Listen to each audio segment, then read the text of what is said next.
여러분의 수학 교과서 66쪽에서 67쪽까지 나와 있는 크기가 같은 분수를 알아볼까요? 첫 번째 차시입니다.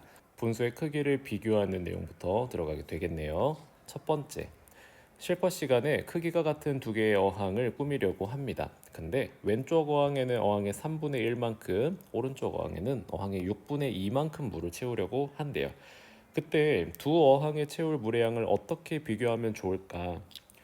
3분의 1인지 6분의 2라던가 그런 경우에는 우리가 뭐 1kg, 5kg만큼으로 딱딱 정해져 있는 양이 아니에요. 통마다 다르거든요. 그래서 직접적으로 비교하기는 어려운데 정말 다행히도 두 어항을 지금 똑같은 어항을 갖다 놓은 것 같아요.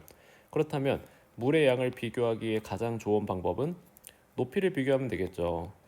높이를 비교해서 더 많이 높게 올라가면 물의 양이 많은 걸 것 같아요. 그래서 두 어항에 채울 물의 양만큼 색칠해 보자고 하는데 3분의 1과 6분의 2가 있습니다. 그러면 3분의 1은 3칸 중에 한 칸만 색칠이 되게 될 거고요. 6분의 2는요, 전체 6칸 중에 2칸만 색칠이 되게 될 겁니다. 그랬을 때 여기에 높이를 비교해 보시면 정말 놀랍게도 높이가 동일해요. 그래서 같은 통에 담았을 때 3분의 1과 6분의 2의 크기를 비교하면 얘네 둘의 크기를 비교하면 어떻다? 양이 같습니다. 3분의 1과 6분의 2는 같은 분수라고 보실 수 있겠어요. 그래서 67쪽으로 넘어가시면 새로운 사례가 나와 있는데 9분의 3과 3분의 1의 크기를 비교해 보자고 하네요. 그러면 마찬가지로 분수만큼 색칠을 한번 해보도록 할게요. 9분의 3은요, 전체 9칸 중에 3칸 정도를 색칠을 하시면 되겠습니다. 그리고 3분의 1은 3칸 중에 1칸 정도만 색칠을 하시면 되겠습니다.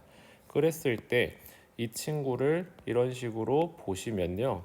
이 친구를 이런 식으로 보시면 이 두 개의 크기가 같다는 걸 확인하실 수가 있어요. 방금 3분의 1과 6분의 2가 같다 그랬는데 9분의 3과 3분의 1도 크기가 같다는 걸 확인하실 수가 있습니다.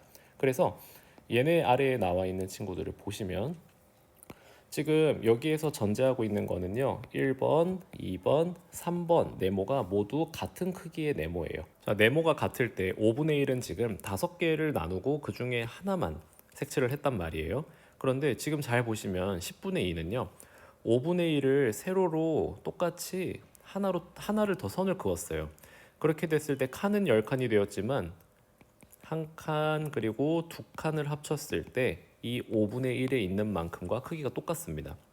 마찬가지로 15분의 3은요. 5분의 1을 또 전체를 3개로 나눴단 말이에요. 3개로 나눴을 때를 기준으로 한 칸, 두 칸, 세 칸을 색칠을 했는데 이것도 마찬가지로 5분의 1과 크기가 똑같죠. 자, 그래서 우리는요. 5분의 1과 10분의 2, 15분의 3은 전부 다 크기가 같은 분수입니다. 라고 이야기를 할 수 있습니다. 자, 그러면 3번으로 마무리를 해보도록 할게요. 분수만큼 수직선에 표시를 해보자고 하는데 4분의 1 그려져 있죠. 그러면 8분의 2는요. 전체 8칸 중에 2칸만 색칠하시면 되겠습니다. 12분의 3은요. 전체 12칸 중에 3칸만 색칠하시면 돼요. 이때 세 분수의 크기를 비교해서 이야기해 보자고 하네요. 지금 모두 다 세로로 선을 딱 그어보면요. 전체가 같은 선에 걸려 있는 것을 확인하실 수 있습니다. 그러니까 4분의 1, 8분의 2, 12분의 3 모두 크기는 어떻다? 크기는 같다. 모두 같다라고 적어주시면 되겠고요. 그렇게 생각한 이유는 여기에 나와 있지요. 4분의 1만큼 간 것과 8분의 2만큼 간 것, 12분의 3만큼 간 것이 모두 그 크기가 동일했기 때문입니다. 지금 우리가 이번 차시에서는요. 어떻게 하다 보니까 수직선에 긋다 보니까 이 분수들이 크기가 같네까지 찾을 수가 있었어요. 그럼 나중에는요. 수직선 그림으로 나타내지 못했을 때 크기를 비교하는 방법에 대해서 배우게 되겠지요. 자, 수고하셨습니다.